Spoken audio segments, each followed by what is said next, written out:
दोस्तों, मैं अमित शास्त्री आज आपके लिए पुनः लेकर के आ गया हूं बहुत ही महत्वपूर्ण हिंदी के प्रश्न जो कि आपकी परीक्षा के लिए बहुत उपयोगी। निरंतर हम ये वीडियो ला रहे हैं। बहुत से वीडियो पहले आ चुके हैं, आगे भी आने वाले हैं। इसलिए आप हमारे यूट्यूब चैनल टॉप 50 स्टडी को सब्सक्राइब कर लें। इसी चैनल के माध्यम से हम पूरी तैयारी आपको हिंदी की करा रहे हैं। तो चलिए शुरुआत करते हैं। तरनी तनुजा तट तमाल तरुवर बहु छाये में कौन सा अलंकार है? कई बार पूछा गया ये प्रश्न है। ऐसे ही बहुत ही महत्वपूर्ण प्रश्न हम लाते हैं। कमेंट में आप भी हमारे बताने पहले उत्तर बताते जाएं। तो आपको बता दें कि ता ता ता ता एक ही वर्ण की बार बार आवृत्ति हो रही है, तो वहाँ जहाँ पर एक वर्ण की बार बार आवृत्ति हो वहाँ पर अनुप्रास अलंकार होता है। ठीक है, तो इसका उत्तर डी ठीक हो जाएगा। आगे, 52 के तोले पाव रत्ती का क्या अर्थ है? जल्दी से कमेंट में आप उत्तर बताएं। तो 52 के तोले पाव रत्ती मतलब बिल्कुल ठीक हिसाब होना। ठीक है, तो इसका यही पर ये मुहावरे का अर्थ हो जाएगा।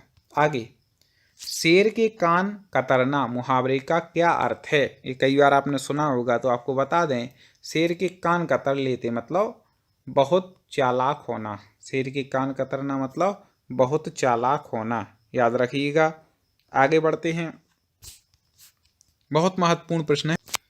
सुरीला का विलोम क्या होगा? सुरीला मतलब जिसका स्वर अच्छा हो, तो अब इसका विलोम क्या हो जाएगा? बेसुरा। सीधा सीधा अपन को लगाना है। सुरीला का विलोम क्या हो जाएगा? बेसुरा। आगे,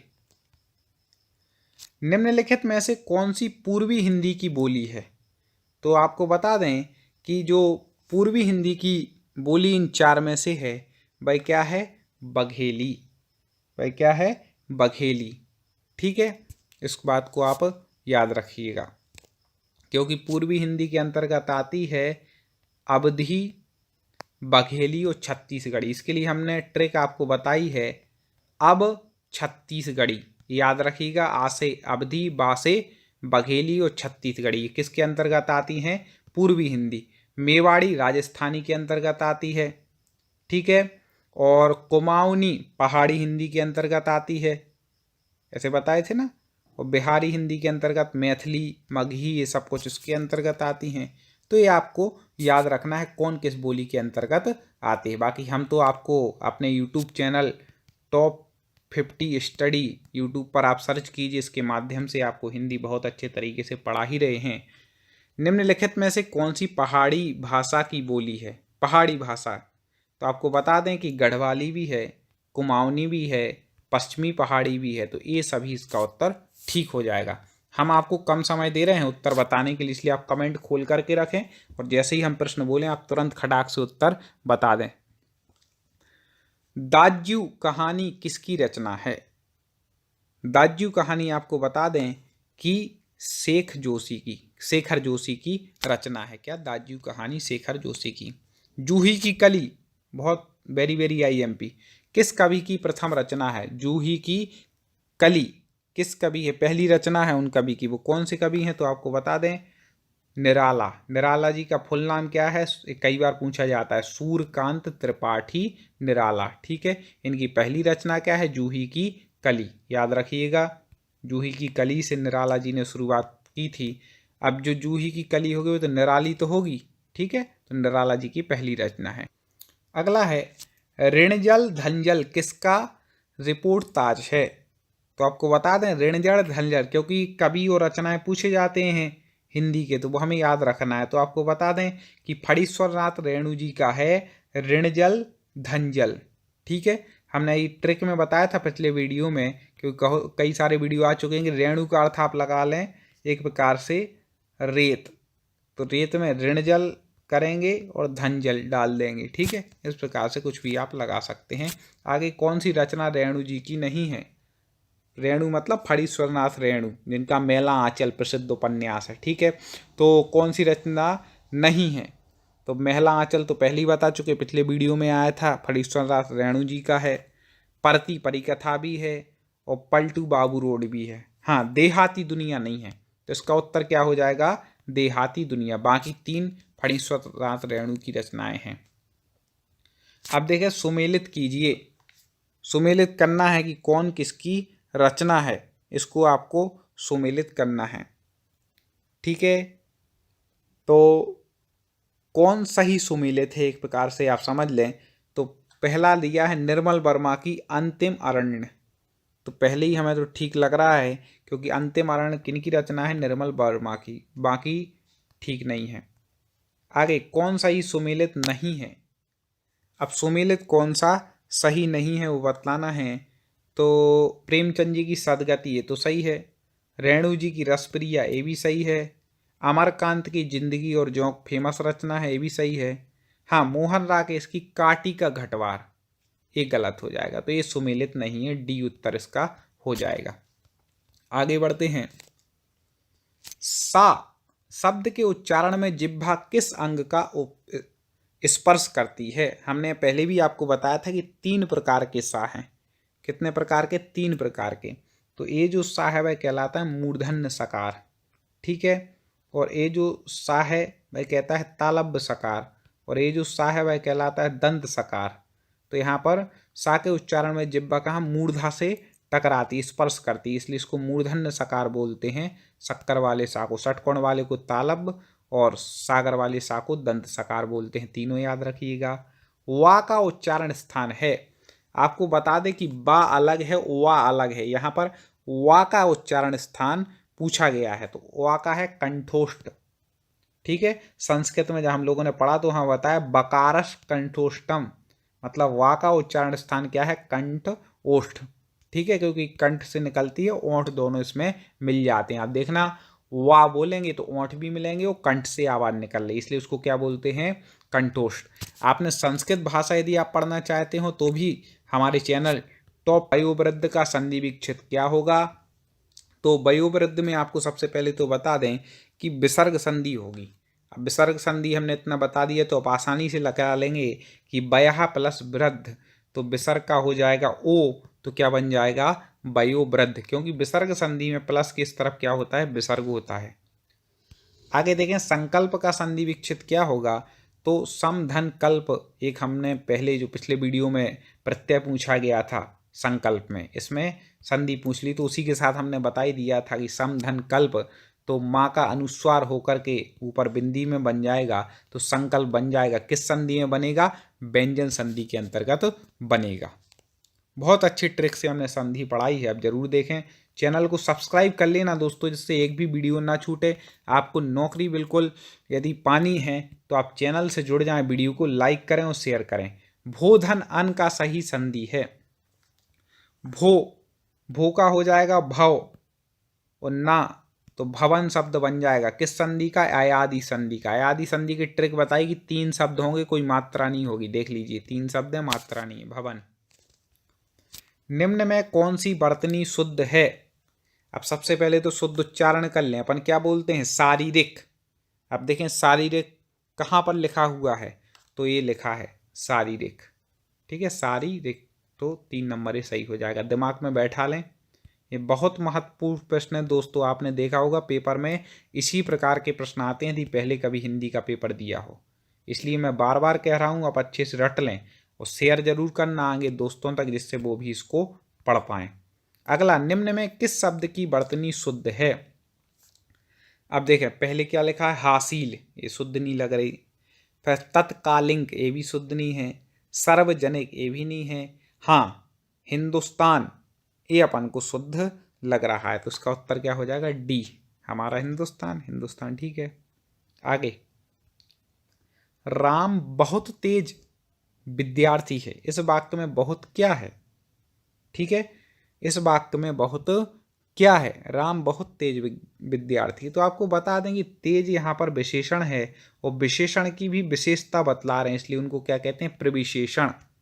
जो विशेषण की विशेषता बतलाते हैं उनको क्या कहते हैं, प्रविशेषण। तो जैसे राम तेज विद्यार्थी है, तेज क्या हो जाएगा, विशेषण, लेकिन यहाँ पे बहुत और जोड़ दिया तो क्या हो गया, प्रविशेषण, क्योंकि इसने तेज विशेषण की भी विशेषता बतला दी, ठीक है, याद रखिएगा। और इसमें जो शब्द दिए जैसे क्रिया विशेषण, तो जो क्रिया की विशेषता बतलाते हैं, विशेषण यहाँ पर तेज है, तो इस प्रकार से होते हैं। आगे देखते हैं, सुख दुख के मधुर मिलन से यह जीवन हो परिपूर्ण, फिर घन में ओझल हो शशि फिर राशि में ओझल, हो घन। इन पंक्तियों में किस अलंकार की व्याप्ति है? जल्दी से पंक्तियां एक बार पढ़ लें, एक दो बार पढ़ेंगे तो हमें समझ में आएगा कि कौन सा अलंकार है। तो यहाँ पर सीधा सीधा यहाँ पर एक क्या दे रहे हैं, दृष्टांत दे रहे हैं कि सुख दुख के मधुर मिलन से यह जीवन हो परिपूर्ण। सुख दुख के मिलने से जीवन क्या होता है? परिपूर्ण। जैसे फिर गन में हो जल हो शशि, फिर शशि में हो जल हो गन। घन मतलब होता है बादल, तो बादलों में क्या ओझल हो जाता है शशि। जैसे जैसे मतलब उदाहरण दे रहे हैं, तो यहाँ पर दृष्टांत अलंकार आ जाएगा, दृष्टांत के द्वारा समझा रहे हैं। आगे देखें, भेद खुलने के अर्थ को व्यक्त करने वाला मुहावरा है। भेद खुलना, भेद खुलना मतलब क्या हो जाता है? जब भेद खुलता है तो भेद खुलना, भेद खुल गया किसी का, तो आपको बता दें भेद खुलना मतलब इसमें एक भंडा फोड़ होना भी सही लग रहा है, कलाई खुलना भी लग रहा है। दो हमें ज़्यादा सही लग रहा है। कई ऐसे उत्तर आते हैं कि दो हो जाते हैं, लेकिन अपन को तो एक चुनना है। तो उसकी अपन कहते हैं ना किसी का भेद खुल गया, मतलब उसका उसके भंडा फोड़ हो गया एक प्रकार से। इसका उत्तर ये सही लगा सकते हैं। अलग अलग आ जाता है कई बार, आप देख लीजिएगा। सूर्योदय हुआ और सड़कों पर चहल पहल थी। ठीक है, वीडियो को अभी तक लाइक ना किया हो तो लाइक जरूर कर लेना दोस्तों, चैनल को सब्सक्राइब करना। तो सूर्योदय हुआ है और सड़कों पर चहल पहल थी, कैसा वाक्य? और लग गया बीच में। हमने आपको बताया था कि जहां पर और बीच में लग जाए, दो वाक्य जुड़ जाए, तो वहां पर क्या होता है? संयुक्त वाक्य होता है। दानवीर में कौन सा समास है? अब दानवीर शब्द की यदि हम व्याख्या करें तो अर्थ निकलेगा दान में वीर। अब मैं क्या है? सप्तमी तत्पुरुष। मैं किस में आता है? सप्तमी तत्पुरुष में। या फिर ऐसा कह सकते हैं कि संबंध तत्पुरुष। संबंध होता है ना, सॉरी, संबंध की जगह अपन लगा लें अधिकरण तत्पुरुष। अधिकरण में आता ना मैं पेपर, तो दान में वीर कौन सा समास हो जाएगा? तत्पुरुष समास हो जाएगा। ठीक है, डी उसका उत्तर ठीक है। आगे बढ़ते हैं। निम्न में से कौन सा शब्द शुद्ध है? शुद्ध शब्द पहचानने के लिए आपको उच्चारण शुद्ध आना चाहिए। तो यहाँ पर ये लिखे गए हैं क्या? आयोजित। अब आयोजित सही कहाँ पर लिखा है? यहाँ पर लिखा है। अब उच्चारण करके देख लिया करें तो आपको अंदाजा हो जाएगा। ठीक है, आगे बढ़ते हैं। यदि पिछले वीडियो आपने ना देखे हों तो प्लेलिस्ट में जा कर के देख सकते हैं, या यूट्यूब पर सर्च करें टॉप 50 स्टडी, और क्रम से आपको ये वीडियो मिल जाएंगे। कल्पना का विपरीतार्थक शब्द कौन सा है? कल्पना। ठीक है, एक होता है कल्पना और एक होता है यथार्थ या वास्तविक। अब दो तो आपको सही, तो एक वो असली, ये तो होंगे नहीं। अब दो में से कन्फ्यूजन होगी। तो ये यहाँ पर कह रहे हैं कल्पना। कल्पना मतलब एक है कल्पना और एक है यथार्थ। ठीक है, तो यथार्थ ज़्यादा इसके लिए ठीक हो रहा है, तो कल्पना का विपरीतार्थक क्या हो जाएगा? यथार्थ हो जाएगा। अगला है तरी शब्द का पर्यायवाची कौन सा है? कमेंट में आप जरूर उत्तर लिखते जाएं हमारे बताने से पहले, और वीडियो को लाइक कर दें। तो तरी शब्द का पर्यायवाची आपको बता देंगी। तरी शब्द का पर्यायवाची हो जाएगा नौका, नाव। ठीक है, तरी कैसे याद रखेंगे? तरी क्यों है? क्योंकि नाव हमें क्या करती? तारती है, इस पार से उस पार ले जाती है। आगे देखते हैं। आंख शब्द का पर्यायवाची कौन सा नहीं है? याद रखिएगा, यहाँ क्या पूछ रहे? नहीं है। नहीं तो क्या आंख शब्द का पर्यायवाची? लोग कहते हैं अरे आंख का पर्यायवाची पहले ही दिया है, बिल्कुल चक्षु लगा कर के आगे बढ़ जाते। गलती मत करना पेपर में। यहाँ पूछ रहे नहीं है, तो आंख का चक्षु तो है, लोचन भी है, अक्षी भी है। तो इसका उत्तर हो जाएगा धात्री। धात्री नहीं है, बाकी अक्षी मतलब भी आंख, लोचन मतलब भी, और चक्षु मतलब भी क्या है? आंख है। पर्यायवाची याद करने की ट्रिक हम पहले आपको पढ़ा चुके हैं, चैनल पे देख लें। सांप का पर्यायवाची शब्द कौन सा नहीं है? सांप का, तो आपको बता दें कि यहाँ पे 4 ऑप्शन दिए हैं। ठीक है, सांप के यदि आपने पर्यायवाची पढ़े होंगे तो हरी, हरी भी कहते हैं सांप को, सारंग भी कहते, खग नहीं कहते। खग तो पक्षी को कहते हैं। खग किसको कहते हैं? पक्षी को, याद रखिएगा। तो सांप शब्द का पर्यायवाची क्या नहीं है? खग नहीं है। खा मतलब होता है आकाश और गा मतलब होता है गमन करने वाला। तो आकाश में गमन करने वाला अर्थात पक्षी होता है, याद रखिएगा। हरी भी है सांप का पर्यायवाची, सारंग भी और भोगी भी है। ये सब सांप के पर्यायवाची हैं। एक प्रश्न में कई प्रश्न कवर करने हैं। रिक्शा किस भाषा का शब्द है? कई बार पूछा गया, मैंने देखा परीक्षाओं में, कि रिक्शा कौन सी भाषा का शब्द है। तो आपको बतला दें कि रिक्शा जो है वह जापानी भाषा का शब्द है। बहुत अच्छे अच्छे प्रश्न आगे भी आप तक लेकर के आने हैं। टोटल हमारा लक्ष्य है कि 1000 प्रश्न आपको ऐसे हिंदी व्याकरण के ले आएँ और काव्य शास्त्र की आप इनको पढ़ लें, फिर आपको ज़्यादा कुछ पढ़ने की ज़रूरत ना पड़े। आस्तिक संक्षिप्तीकरण है। आस्तिक संक्षिप्तीकरण है किसका है? तो ईश्वर के प्रति आस्थावान वह कौन कहलाता है? आस्तिक कहलाता है।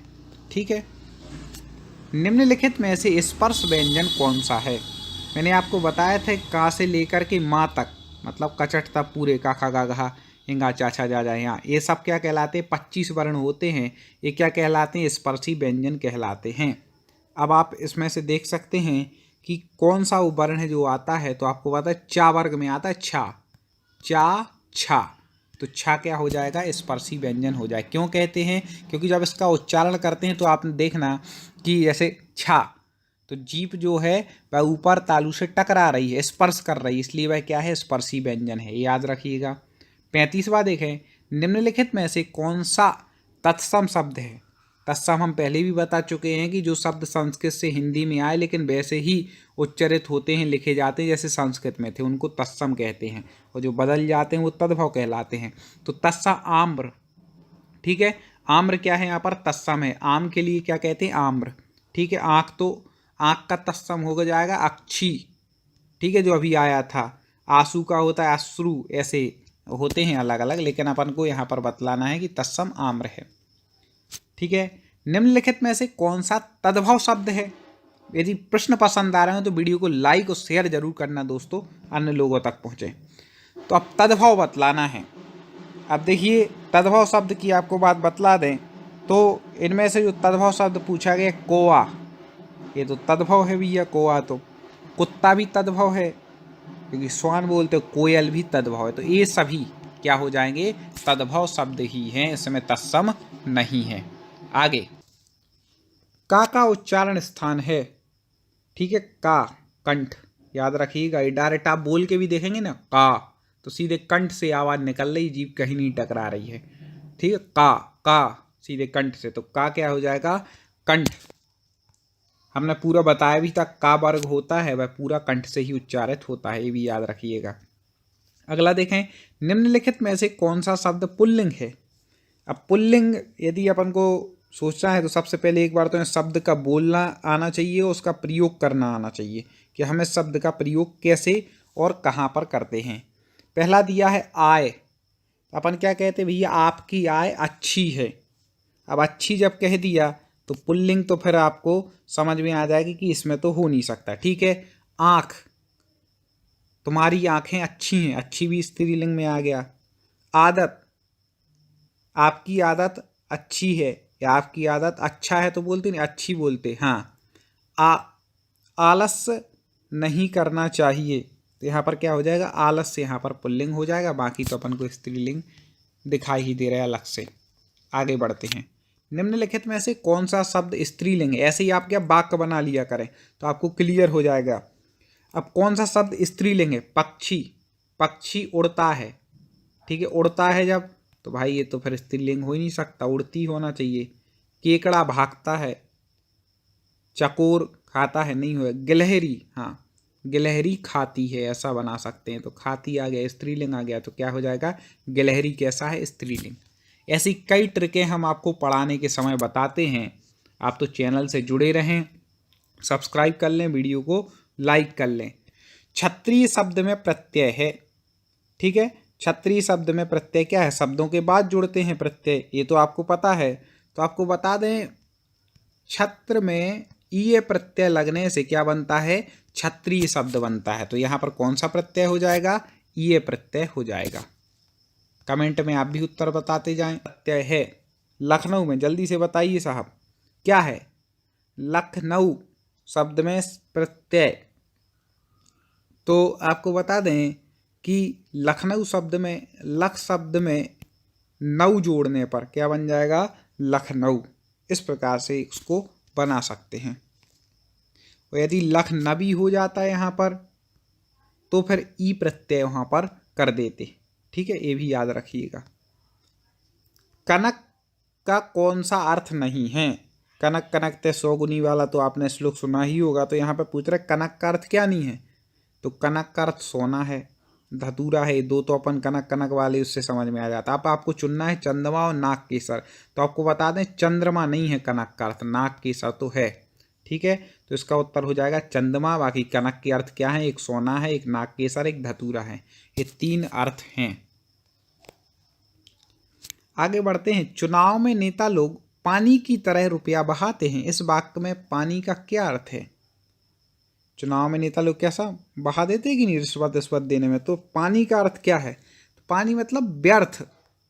जैसे पानी लोग व्यर्थ बहाते हैं ना, उसके महत्व को नहीं समझते, ऐसे ही रुपया बहाते हैं वो लोग, तो व्यर्थ हो जाएगा वहां पर। आप भले आए, इस वाक्य में भले क्या है? ठीक है, संज्ञा विशेषण, सर्वनाम या क्रिया विशेषण। ये जितनी भी चीज़ें हैं इनके हम अलग अलग वीडियो आपको सिलेबस के अनुसार कुछ आ गए हैं, कुछ लेकर के आएंगे। ठीक है, तो निरंतर आपको हमारे चैनल पर वीडियो मिलते रहेंगे। अब आप भले आए, इसमें भले क्या शब्द है, भले बतलाना है तो आपको बता दें कि भले आए, आए मतलब क्रिया के पहले लगा है, इसलिए क्या हो जाएगा क्रिया विशेषण। एक क्रिया की विशेषता बतला रही, कैसे आए, आना क्या है क्रिया, लेकिन कैसे आए, भले आए, भले मतलब अच्छे आए, तो क्रिया विशेषण हो जाएगा ये भले। ठीक है, आगे निम्नलिखित में से किस शब्द में आयन प्रत्यय प्रयुक्त हुआ है? आयन, ठीक है, एक नारायण शब्द दिया है यहाँ पर, ऋतुयन दिया है, पंडितायन दिया है और धनायन। तो आपको सही उत्तर बतलाना, तो आपको बता दें नारायण। ठीक है, या पहले है, इसी ना का क्या हो जाएगा ना, याद रखिएगा। रामायण भी एक शब्द है जिसमें ना का ड़ा हुआ है, मूल तो रामायण है, मूल क्या है रामायण, लेकिन ना को ड़ा हो गया या पहले आने से, तो ऐसे ही यहाँ पर नारायण, ये क्या है आयन प्रत्यय। नहीं तो आप बोले यहाँ तो ना है और यहाँ ना है, तो कैसे? तो ये व्यंजन संधि के जब आप पढ़ेंगे तो उदाहरण से आप समझ में आ जाएगा आपको। आगे देखें, किस लोकोक्ति का अर्थ वैभव क्षणिक होता है होगा? वैभव जो है वह क्षणिक होता है, स्थिर नहीं होता।